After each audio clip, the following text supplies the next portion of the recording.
পাশে। আপনারা দেখছেন নিউজ বাংলা প্রতিদিন, আমি গীতা। দেখে নেব আজকের হেডলাইন্স।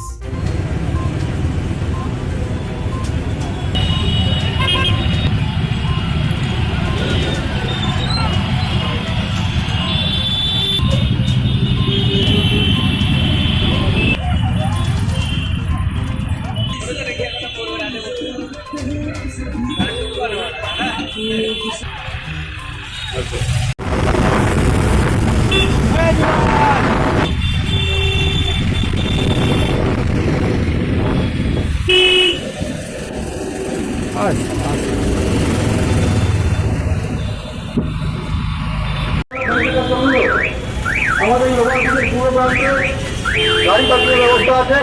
সমাবেশস্থলে প্রবেশ করুন আর চিকিৎসিত হবে। এই সমাবেশে আগত সমস্ত গাড়ি চালক ভাইদের কাছে আমাদের অনুরোধ, আপনারা ওভারব্রিজের এই পূর্ব প্রান্তে গাড়ি পার্কিংয়ের ব্যবস্থা আছে, এখানে আপনারা গাড়ি পার্কিং করে মিছিল আকারে সমাবেশ।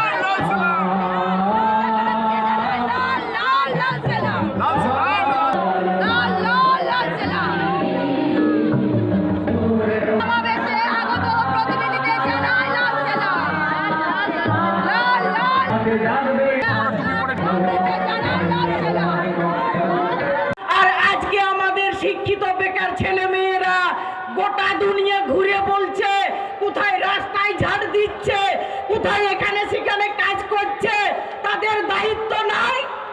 उनको दायित्व बनता कवा, उनको থাকা দরকার, উচিত है কানটা কওয়া। उनको কি ভাবেছিল যে কি শুরু করেছিল চেক কই হাবলিদা মেনলিদা কো যে একান্ত অপরাধ ছিল, যে সাধারণ মানুষকে সচেতন করছিল, নিজেদের অধিকারটাকে বুঝিয়ে দিচ্ছিল, সেই জন্য তাদের সহ্য হচ্ছিল না বলে মা बधाई देना चाहता हूं। पश्चिम बंगाल में पिछले 3 वर्षों में जब से हमारी पिछली राज्य कॉन्फ्रेंस हुई थी, हमने देखा है कि किस तरह অভিনন্দন এবং ধন্যবাদ জানাই সাহায্য সহযোগিতা করে করার মধ্যে দিয়ে আমরা নবান্ন থেকে এই অপরাধ জগতের সারগানাটাকে তাড়াতে হবে। নবান্নকে তাড়াতে কোনো 56 পারবে না। যারা মনে করেছিল আগিয়া 56 ইঞ্চ ছাতি, কিচ্ছু করেনি। 2014 সিপিএম এর খবর দেয়, কারণ প্রতিদিন এই যে রাজভবনের সঙ্গে মমতার যুদ্ধ হচ্ছে, গভর্নরের সঙ্গে মুখ্যমন্ত্রীর যুদ্ধ হচ্ছে, ওই গল্প আর বেশি দিন চালাতে পারছে না। দেওয়া হবে। আরে ওটা কোনো নীল সাদা রং করা জিনিস না যে একটা বৃষ্টির ধাক্কায় সব মুছে যাবে। এই লাল ঝান্ডা হচ্ছে শহীদের কলজের রক্ত দিয়ে করা। তেভাগায় লড়েছি, জমির লড়াই লড়া হয়েছে, যোদ্ধার জমিদারের বিরুদ্ধে, বেকারির বিরুদ্ধে লড়া হয়েছে, কাজের দাবিতে, শিক্ষার দাবিতে, মহিলাদের দিয়ে সমান অধিকারের লড়াই, সংখ্যালঘুদের নিরাপত্তা, আদিবাসী, তপশিলি, প্রান্তিক মানুষ, তাদের জীবনধারা, তাদের সংস্কৃতি, তাদের ভাষা, আর তারপরে তাদের জীবন যুদ্ধ, সে লড়াই লড়ে সিপিআইএম হয়েছে।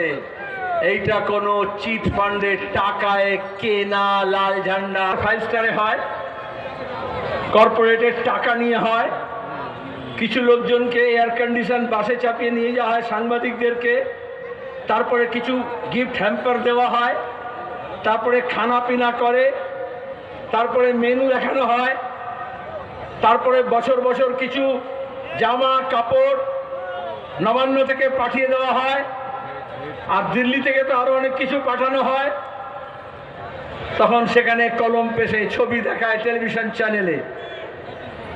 সিপিআইএম কে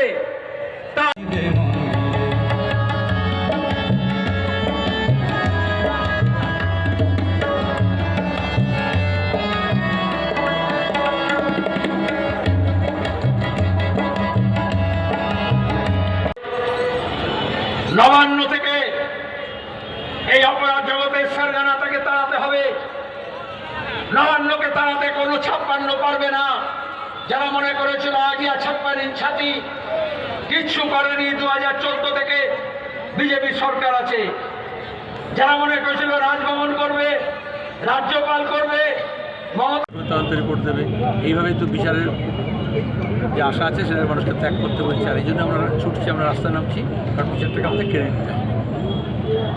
পুরো ভোটার বা ভুতুরে ওরা বলে আপনাদের সব ডেথ সার্টিফিকেট দিয়ে তুই কত পুরসভা নির্বাচনের সময় বারবার বলা হয়েছে না কত লোকের এত মানুষকে তারা ভোট দিয়ে গেছে। সোশ্যাল মিডিয়ার যোগ ছিল, ওইগুলো সোশ্যাল মিডিয়া দেখা হচ্ছে তোমাদের মিডিয়ার, যে তোমার গিয়ে বাবা একটু আগে আসলে বাবার দেখা হয়ে যেত, বাবা মরে গেছে কিন্তু ভোট দিয়ে গেছে। তাহলে আমাদের ভোটার লিস্ট একটা ইলেকশন কমিশন এবং সিও নির্ভেজাল নির্ভুল ভোটার লিস্ট তৈরি করতে পারে না। আমরা অনেকদিন আগে থেকে করছি এই ভোটার লিস্টকে স্যানিটাইজ করতে হবে। পুকুরে ডেড ভোটার আমাদের রাজ্যে জনসংখ্যা যা বৃদ্ধি হয় তার থেকে জনসংখ্যা বৃদ্ধি হওয়ার বেশি হয়ে যায়। মালদার জেনেছে, নাহলে ফ্যাসিবাদ কি সেটাও জানে না, সিপিএম কি সেটাও জানে না। পরিষ্কার বলছি আমরা কি বলেছি, নারাজ কথা শব্দ নেই, বরঞ্চ আমরা এক ধাপ এগোলাম। আমরা বলেছিলাম আগে আধিপত্য বিস্তার করে স্বৈরতান্ত্রিক প্রবণতা আছে। আমরা বলছি নয়া ফ্যাসিবাদী চরিত্রের কায়দা কানুন সব ফুটে উঠছে এদের এই আক্রমণের মধ্যে। নয়া ফ্যাসিবাদী কেন বলেছে? কারণ হিস্ট্রি ডাজ নট সেট।